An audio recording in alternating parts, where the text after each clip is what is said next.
আসসালামু আলাইকুম। আজকের ক্লাসে আমরা অনেক গুরুত্বপূর্ণ একটা নিয়মের অঙ্ক শিখব, যে অঙ্কগুলো বিশেষ ও সকল সরকারি চাকরি পরীক্ষায় আসে শতকরা। দেখেন, আমরা প্রশ্নটা পড়ি, খুব সহজে সমাধান করতে পারবো। এই টাইপের প্রশ্ন প্রত্যেকটা চাকরি পরীক্ষায় আসে।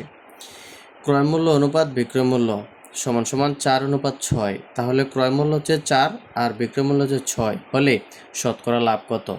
তাহলে দেখেন, আমরা একদম সহজ ভাষা যদি বলি, এটা কয়েকটা ভাবে বোঝানো যায়। আমরা সহজভাবে বলি, আমাদের ক্রয় মূল্য ছিল 4 টাকা, বিক্রয় মূল্য হচ্ছে 6 টাকা। তার মানে আমি 4 টাকা দিয়ে ক্রয় করে 6 টাকা বিক্রি করছি, তার মানে আমার লাভ হয়েছে কয় টাকা? 2 টাকা। তো 4 টাকা দিয়ে ক্রয় করে আমি যদি 6 টাকা বিক্রয় করার ফলে আমার 2 টাকা লাভ হয়েছে, এই 2 টাকা যে লাভ করছি, শতকরা কত পার্সেন্ট আমার লাভ হয়েছে? তো এখানে অপশন দেওয়া আছে, আপনারা অপশনগুলো চেক করলে বুঝতে পারবেন। তবে এখন আমরা কিভাবে এটা সহজে শর্টকাটভাবে করবেন এটা আমি দেখাবো। দেখেন, এখানে আমার লাভ হয়েছে কত টাকা? সহজে বলতে পারি যে 4 টাকা দিয়ে ক্রয় করে 6 টাকা বিক্রয় করছি, আমার লাভ হয়েছে কত? 2 টাকা।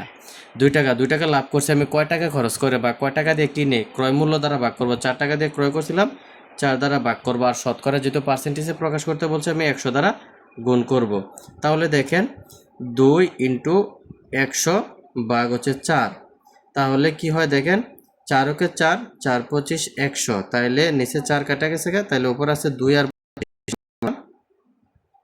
সমান সমান হচ্ছে কত? 50%।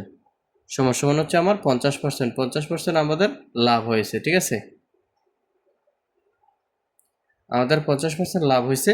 তো এই অঙ্কটা যদি বুঝে থাকেন, আমি একটা অঙ্ক দিচ্ছি, ওটা আপনারা সমাধান করে কমেন্ট বক্সে উত্তর জানিয়ে দেবেন। তাহলে আমাদের এখানে লাভ হচ্ছে 50%।